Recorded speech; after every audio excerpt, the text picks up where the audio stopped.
2021년 2월 9일 이현종의 분기탱천입니다.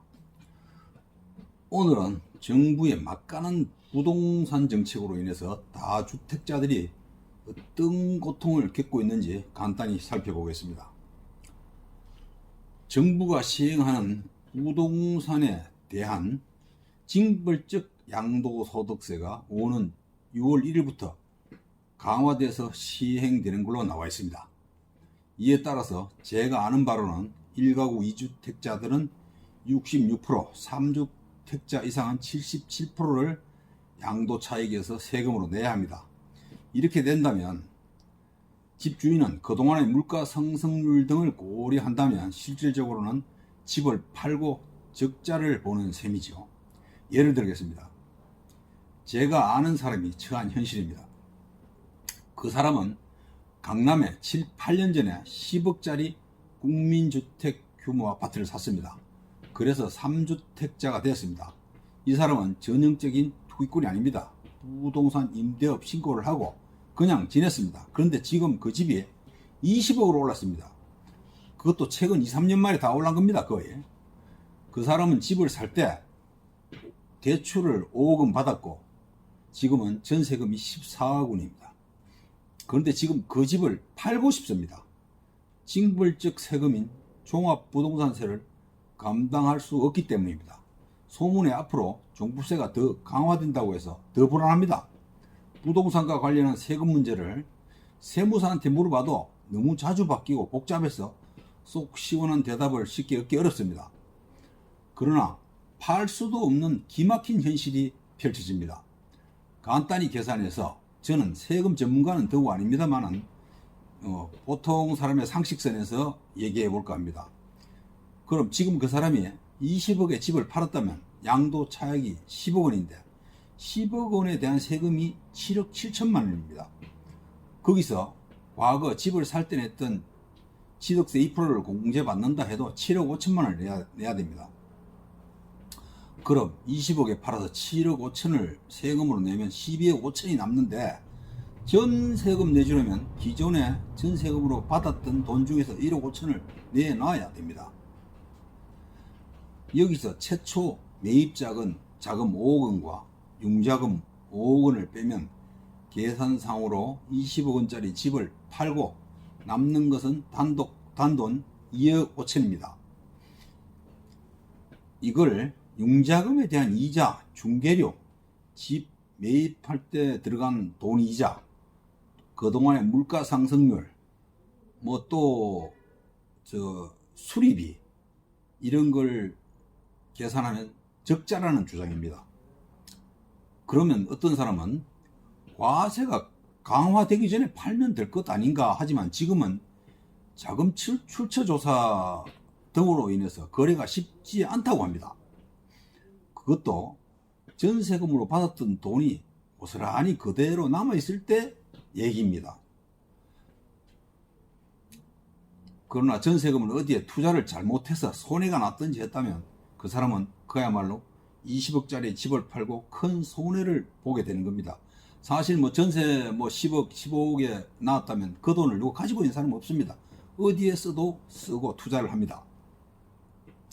그러면 이분의 경우에 안 팔면 될 거 아니냐 하는 반론이 있을 수 있습니다. 그러나 그놈의 징벌적 세금인 종합부동산세 때문에 소유하고 있는 것도 감당이 안 되고 앞으로 더 불안해서 차라리 이 집이 없었던 편이 훨씬 좋다는 생각을 하고 있습니다.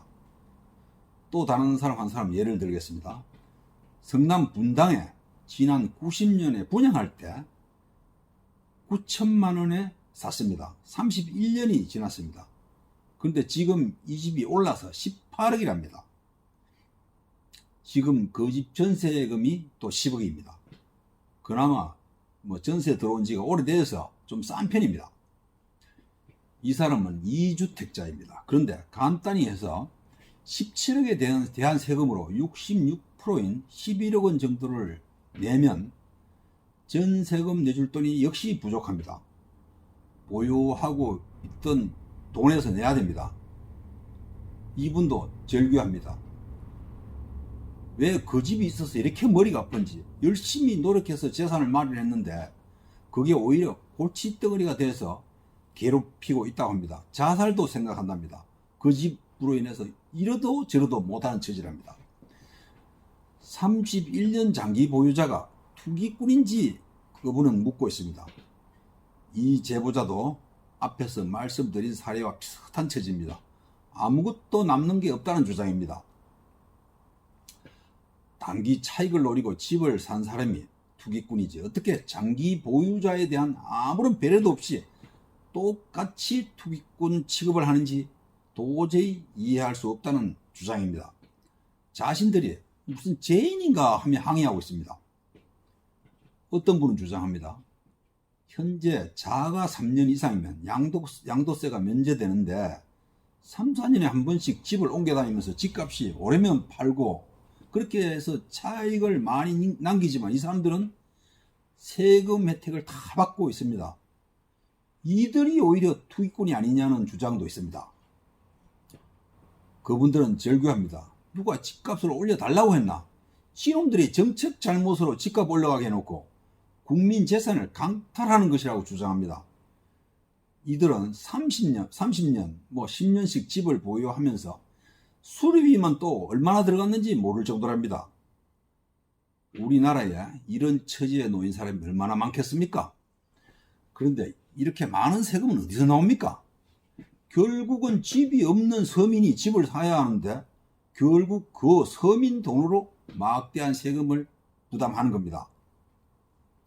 따라서 집값 폭등 잡겠다고 징벌적 과세를 하지만 그것도 결국 서민 주머니에서 나오는 역설적 현상이 벌어지고 있습니다. 개인이 정당한 경제활동으로 부를 축적했으면 이를 인정해야 하는 거 아닙니까? 정부의 존재 이유가 어디 있습니까? 정부는 국민의 생명과 재산을 보호하는 데 첫째 이유가 있습니다. 그러면 현재 우리 정부는 국민 생명과 재산을 제대로 보호하고 있습니까? 힘없는 공무원이 북한 김정일의 지시가 있어야만 실행할 수 있다는데 그렇게 바다에서 무자비하게 살해당했음에도 항의 한번 못하는 존재감 없는 정부입니다. 존재감이 없습니다. 이 나라는 지난 87년에 고 박종철 군이 고문으로 사망했을 때는 온 국민이 들고 일어났는데 왜 지난해 해양수산부 공무원이 비참하게 바다에서 학살당한 것에 대해서는 침묵할까요? 그런 만행에 항의 한 분 못한 정부에 대해 왜 침묵할까요? 참으로 이해할 수 없는 침묵입니다. 이 정부는 재산을 보호하기는커녕 갖가지 제도를 만들어서 세금이라는 명목으로 재산을 빼앗다시피 하고 있습니다. 앞에서 거론한 두 사람은 앞으로 공시가격 5억 이상에 대해서 종부세를 부과한다고 해서 지금 그것부터 내고 있습니다. 별다른 수입도 없습니다. 이 사람들은 그게 답니다. 집 가지고 있는 거. 거기에다 매년 공시가도 올린다고 하니 더 걱정입니다. 이런 징벌이 세상에 어디 있습니까? 이 정부가 그들이 집 살 때 도와준 적이 있습니까? 참으로 이 자들은 편리하게 정치합니다. 돈 부족하면 세금 올리고 다른 부자도 잘못되면 원인을 찾아서 처방할 생각을 안 하고 다른 구실을 붙여서 그냥 밀어붙입니다. 그것도 부족해서 이제는 세상 어디에도 없는 이익공유제라는 희귀한 용어를 만들어서 노력해서 벌어놓은 사람들의 재산을 또 빼앗으려 하고 있습니다. 이게 현재 자유민주주의 국가라는 우리나라 백성이 처한 현실입니다. 안타깝습니다. 감사합니다.